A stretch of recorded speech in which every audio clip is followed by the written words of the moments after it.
Cześć, ja nazywam się Jakub Dudkowski, a to jest 45. już odcinek Fighterkowa, programu poświęconego grom z gatunku bijatyk oraz ich scenie. Dziś m.in. standardowo o wynikach turniejów, także o patchach do Tekkena oraz do Dragon Ball FighterZ, który był nie lada niespodzianką, niekoniecznie szczęśliwą, a także kilka zwiastunów. Zapraszam. You win. Emirates Showdown był moim zdaniem jednym z najciekawszych turniejów Tekkena 8 w tym roku, a to niekoniecznie z racji tego, że pojawiła się tam masa osób z czołówki, dlatego że na przykład z Pakistanu był tam tylko jeden gracz, The John, z Korei było kilka osób, m.in. JDCR czy Low High, ale najciekawsze było to, że w top 8 było mega równo i tutaj największą niespodziankę sprawił Tekken Master, którego walki możecie obejrzeć w osobnym materiale, bodajże w poniedziałek wrzuciłem właśnie filmy z jego udziałem. Najpierw przed top 8 zrzucił do drabinki przegranych Low High'a, a potem, słuchajcie, dostał się do wielkiego finału, chodząc tam z drabinki wygranych, czyli jego przeciwnik musiał zresetować bracket. Tak też się stało, dlatego że do wielkiego finału wszedł Kokoma, który zemścił się za porażkę z Tekken Masterem w top 8 najpierw. Po drodze jeszcze wygrał z The Johnem, tak więc finalnie gracz z Pakistanu zajął miejsce trzecie, Tekken Master drugi, pierwszy Kokoma. A dlaczego podkreślam tak bardzo nick Tekken Mastera?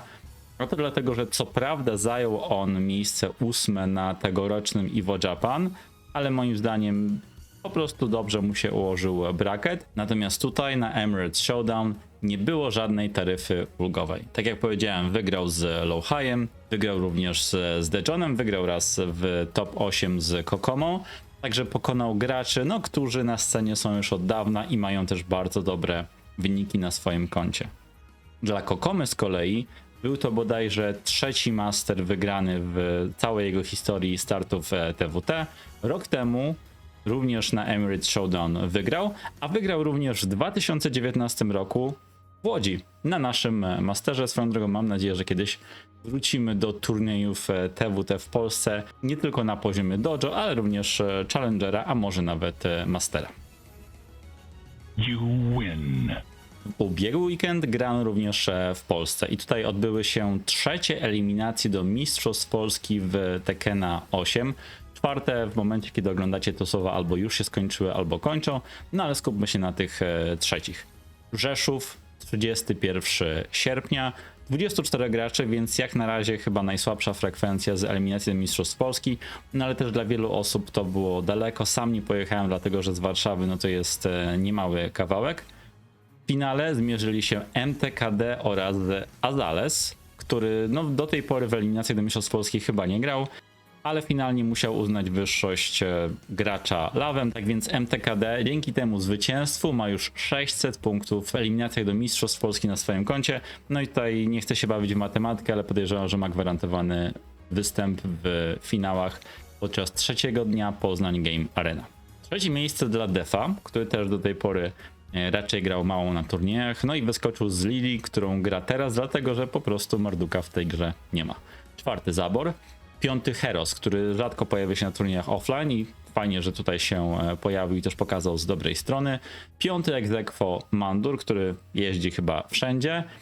Siódmy Exequo Ciuset oraz Gerber. Co ciekawe, poza top 8 znalazł się Janisz. You win. Bandai Namco zapowiadało, że do końca sezonu TWT, ale nie wiem czy zasadniczego, czy do finałów, nie pojawi się duża łatka balansująca do Tekkena 8, a będziemy widzieli raczej takie mniejsze zmiany, mniejsze poprawki, raczej skupiające się na błędach. W tym tygodniu pojawił się patch 1.07, który wprowadził właśnie takie drobne poprawki. Było trochę głosów o tym, że zbuffowali Dragunowa przez to, że jeden z jego ciosów, bodajże QCF4, teraz bardziej trakuje. Były mocne dyskusje na Twitterze. Wyszło finalnie na to, że chyba nic się nie zmieniło, ale to już nie wchodzę może aż tak w szczegóły. W każdym razie była po prostu lekka twitterowa wojenka. Poza tym poprawili błąd, a raczej chcieli poprawić błąd, który pozwalał na dwukrotne użycie na przykład wybuchu ściany w jednym kombosie, ale z tego co widziałem, nie do końca wyszło i wciąż to można robić na tradzie, a podobno nawet łatwiej. Dodatkowo trochę mocniejsze akcje ma Jack, to chyba też była niezamierzona zmiana, po jednym z jego kopów przeciwnik jest trochę bliżej Jacka, co pozwala na przykład na zrobienie rzutu na kucniętego. A jeśli interesują Was wszystkie patchnoty, no to zajrzyjcie do linka w opisie. Trochę więcej zmian pojawi się w patchu 1.08. Raczej nie spodziewamy się fajerwerków, ale twórcy już zapowiadają, że lekkie nerfy dostaną Nina oraz Dragunov, tak więc podejrzewam, że w tym momencie 99% społeczności, nie, może nie aż tyle, dlatego że dużo osób gra Dragunowem Niną. Powiedzmy, że 90% sceny Tekkena bardzo czeka na tego patcha. A wy czego oczekujecie po kolejnych zmianach balansowych? You win. Zmian balansowych doczekał się również, no już leciwy tytuł Dragon Ball FighterZ. Wersja 1.38 nawiedziła nas i no powiem wam, nie jest dobrze. Na ekranie widzicie tweeta, do którego link oczywiście znajdziecie w opisie, który pokazuje różne klipy właśnie z tej wersji. I ta gra no jest nazywana nie bez powodu Dragon Ball FighterZ Rainbow Edition. Dzieją się tam po prostu cuda. Jeśli gracie w Dragon Ball FighterZ, no to bardzo mi przykro. You win.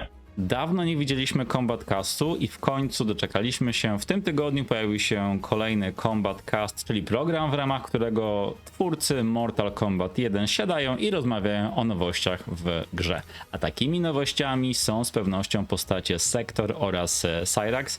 Muszę pamiętać o tym, żeby poprawniej odmieniać po zmianie płci tych właśnie postaci. Poza tym, że no niedawno widzieliśmy zwiastuny gameplayowe tych postaci, widzieliście reakcję na moim kanale, no to tutaj mogliśmy się o tych postaciach dowiedzieć czegoś więcej, mogliśmy zobaczyć się na większych gameplayach, w zasadzie na walkach i też zobaczyliśmy, że są zmiany dla cameo, których chyba nie do końca się spodziewaliśmy, ale to już jeśli chcecie wiedzieć więcej, zapraszam do filmu, który jest podlinkowany w opisie. You win. Niedawno mówiłem o tym, że Capcom Fighting Collection 2 pojawi się i będzie zawierać bardzo fajny zestaw tytułów, m.in. Capcom vs SNK 2 czy też Power Stone. Oryginalnie nie było informacji o tym, że gra się pojawi na Xboxach, co nie było, powiem wam, dużym zaskoczeniem dla mnie, a to dlatego, że twórcy ostatnimi czasy często wydają tego typu kolekcje właśnie na PC-ta, Switcha oraz PlayStation 4, tak PS4, a nie PS5, natomiast zostawiają Xboxa gdzieś tam dalej. Dowiedzieliśmy się jednak w tym tygodniu, że kolekcja trafi na Xboxa, tylko że w późniejszym terminie. Wygląda na to, że w przyszłym roku, tak więc jeśli jesteście fanami tej konsoli spod koloru zielonego, uzbrojcie się w cierpliwość, poczekajcie jeszcze chwilę, doczekacie się swojego CVS-a. I jeszcze taka szybka errata. News ten dotyczy nie tylko Capcom Fighting Collection 2, ale również Marvel vs. Capcom Fighting Collection Arcade Classics. You win. Do premiery Terego w Street Fighter 6 zostały już niecałe 3 tygodnie, a Capcom z tej okazji wypuściło zwiastun Terry Fighting Passa, czyli Fighting Passa, który pojawi się wtedy, kiedy również będzie Terry. No i tam standardowo możemy mieć jakieś przedmioty, naklejki, tytuły, czy nawet, co ciekawe, efekt na ekranie challenge screena. Jak oceniacie tego Fighting Passa?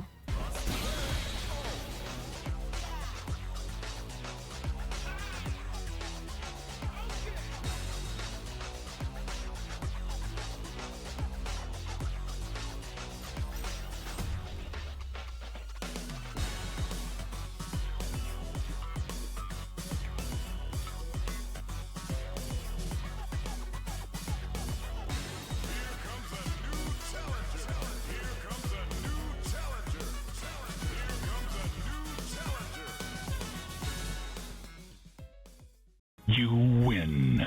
Mówiłem o Dragon Ball FighterZ, ale w tym momencie dla wielu osób ważniejszy jest inny tytuł związany z tą marką, czyli Dragon Ball Sparking Zero, którego premiera odbędzie się, co ciekawe, tego samego dnia, kiedy będziemy mogli obejrzeć pierwszy odcinek nowego anime, czyli Dragon Ball Daima. 11 października to jest mega święto dla fanów Dragon Balla.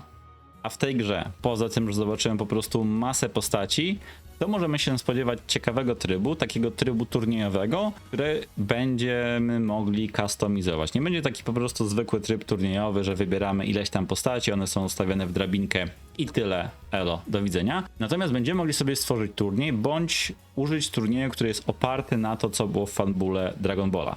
Będziemy mogli zorganizować turniej światowy, Cell Games, czy też znane z Dragon Ball Super Tournament of Power. Widziałem też na screenie, który też widzicie teraz na ekranie, że będzie można stworzyć turniej Yamcha Games i jestem ciekawy, co on oznacza. Czy to jest tak, że będziemy grali tylko Yamszą, czy nasze postacie będą osłabione. Wszyscy pewnie znacie mema z Yamszą, więc jestem ciekawy, jak to będzie wyglądało. You win.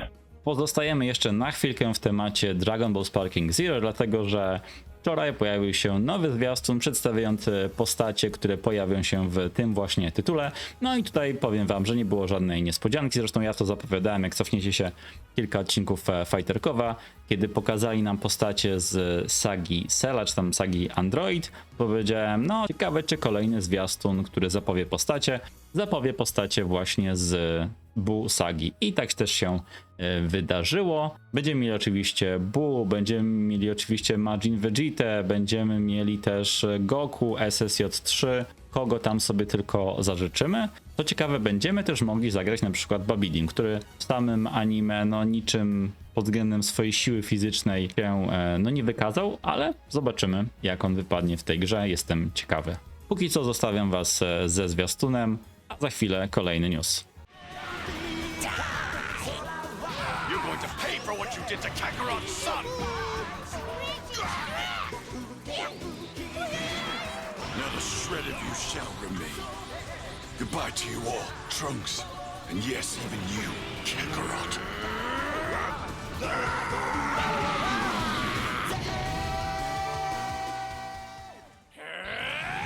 This is what I call Super Saiyan 3. Really like fighting you! Who wants to fight first? You want to hurt Mr. Satan? Then we'll take you down! You annoying!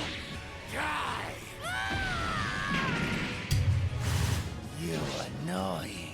We're gonna make you cookie! Whoa! You pissed me off!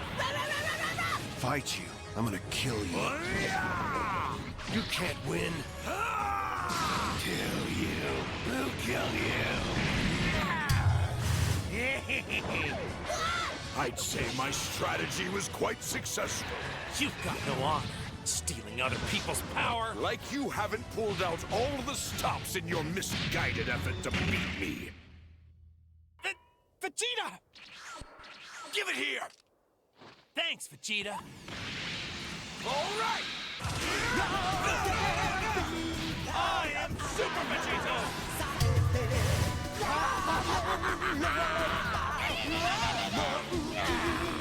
You're an incredible warrior, Boo. It was you against the universe. You nearly won. I hope you can come back once more. But good. See ya!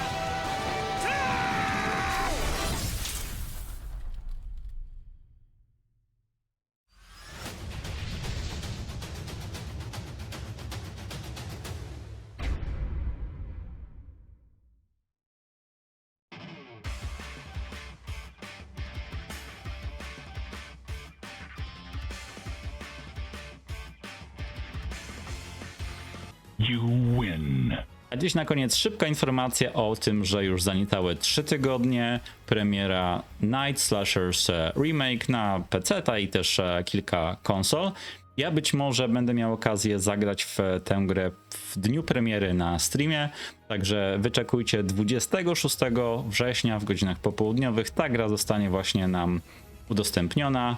Tak więc jeśli was interesują beatemapy, być może jest to pozycja, którą warto gdzieś tam mieć z tyłu głowy przez najbliższe niecałe 3 tygodnie i być może tego 26 września właśnie zobaczymy się na streamie. You win. To wszystko na dziś. Dzięki za obejrzenie tego odcinka. W Fighterkowie standardowo widzimy się w przyszłą sobotę o godzinie 18, a poza tym 14 września w Poznaniu, 15 w Sosnowcu, no i 21 września w Bydgoszczy, a potem jeszcze będą inne turnieje, ale o tym w swoim czasie. A przy okazji chciałem dać wam znać, że prawdopodobnie niedługo na moim drugim kanale, o którym prawie nikt nie wie, prawie nikt nie pamięta, znajdzie się materiał na temat innej gry niż bijatyka, no ale to zobaczycie, link podaję w opisie i może też gdzieś tutaj na górę wrzucę. Dzięki, do następnego, cześć.